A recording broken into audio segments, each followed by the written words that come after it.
Buenas tardes, quien nos saluda es el profesor Wilson Marcos Ortiz Treviños, docente egresado de la Facultad de Educación de la Universidad Nacional Mayor de San Marcos, donde actualmente ejerzo bajo contrato la docencia en pre y posgrado, además de haber sido coordinador de la carrera de educación de la Universidad Privada del Norte, docente en instituciones educativas de educación básica regular, privadas, con bachillerato internacional, evaluador internacional para cursos de filosofía y teoría del conocimiento, para la organización del bachillerato en el programa del Diploma Internacional, eh, y actual director de servicios educativos de la Universidad Nacional Intercultural de la Selva Central, Juan Santos Atahualpa. El día de hoy quiero hablarles sobre la reforma educativa en el Perú, la necesidad de una reforma, la justificación para una reforma educativa. Me parece importante contextualizar en términos históricos lo que la necesidad de reforma ha propiciado en los distintos gobiernos a lo largo de nuestra historia republicana. El primer intento reformista lo hizo sin lugar a dudas San Martín en el año 1821 con el decreto educativo, con el que buscó una base o consolidar una base ideológica para el proyecto independentista. Sin embargo, San Martín tuvo que enfrentar diversos obstáculos y entre los más evidentes probablemente era el de la falta de recursos. No había en realidad posibilidad de atender la necesidad en infraestructura que reclamaba, por ejemplo, un servicio como el educativo, por distintas razones, entre las más importantes, el hecho de que no había plata en los fondos públicos. Así que San Martín tuvo que entregarle esta responsabilidad a los monasterios, a las iglesias y colocar bajo la responsabilidad de los curas, sacerdotes, párrocos, la enorme responsabilidad de educar a las personas.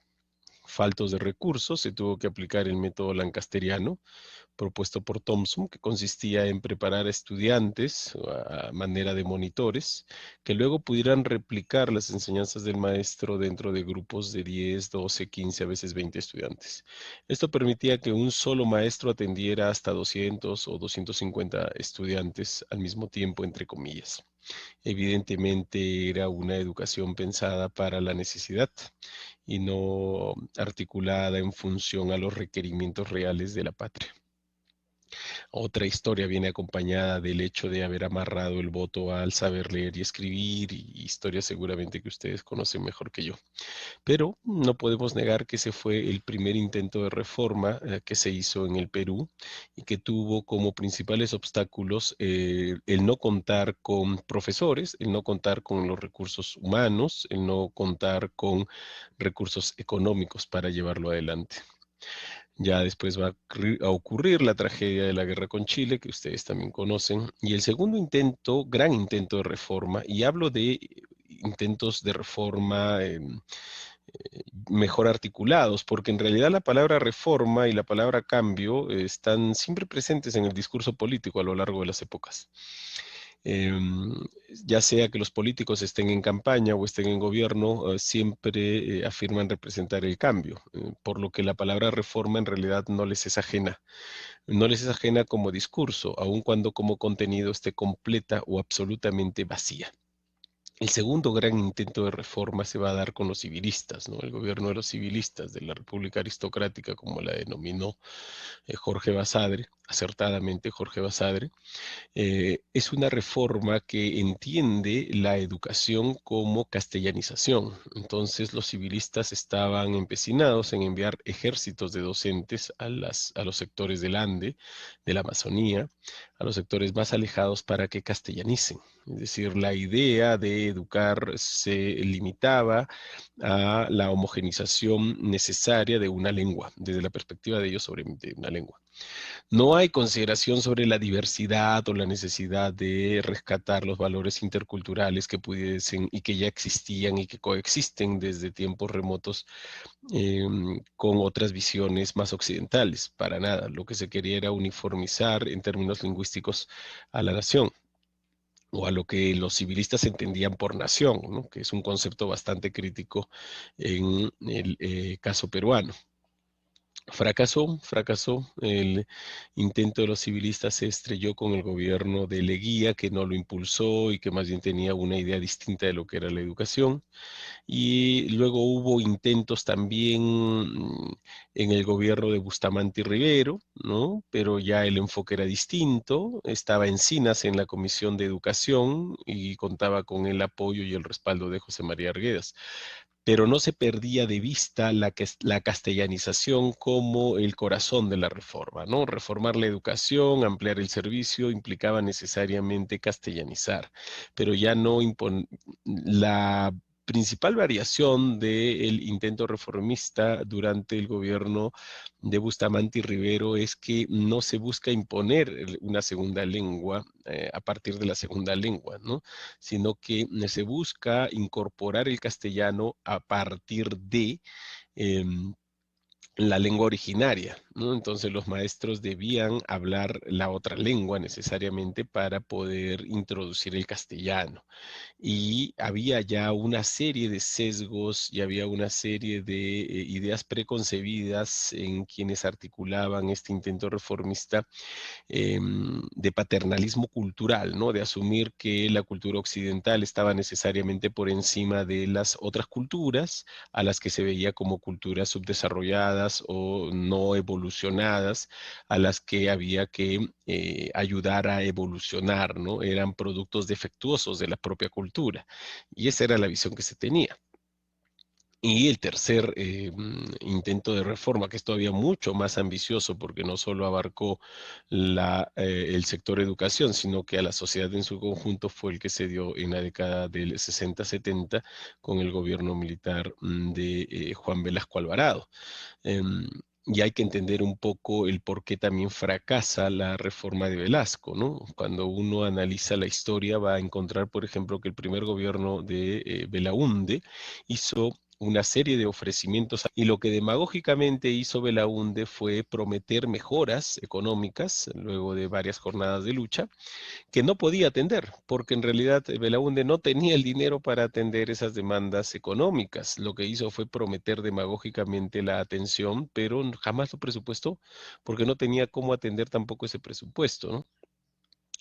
Em, Cuando se hace con el poder, Velasco Alvarado y los militares que lo acompañaron encontraron imposible de honrar esos compromisos, lo que propició que los docentes sindicalizados radicalizaran su rechazo al gobierno militar y a las políticas que el gobierno militar intentaba impulsar. Es decir, la reforma que impulsa el gobierno de Velasco no tenía un soporte en las bases de los educadores. Los educadores le dieron la espalda a esa reforma, no se comprometieron con la reforma, lo que buscaban era que el Estado atendiera sus urgencias económicas, que además eran por demás justas, pero el gobierno militar no lo iba a hacer. Y hay que entender que el nacimiento del SUTEP responde necesariamente a mejorar las condiciones económicas del maestro, del docente, lo que no está mal, al contrario, se justifica plenamente esta necesidad, se justifica plenamente estos intentos de reforma, pero hay que entender también que no nace con la intención de ampliar el servicio, de mejorar el servicio, de discutir la calidad del servicio.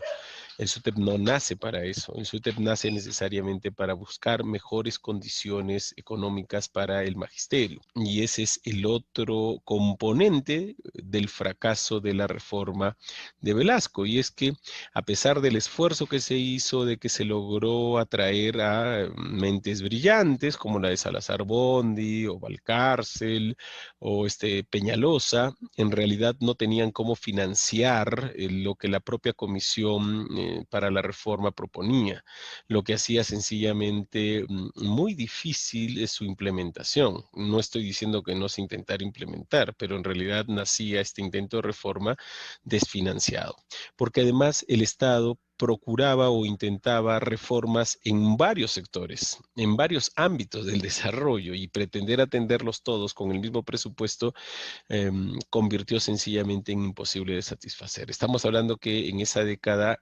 el porcentaje que representaba el presupuesto educativo era de alrededor del 19% del total del presupuesto general de la República.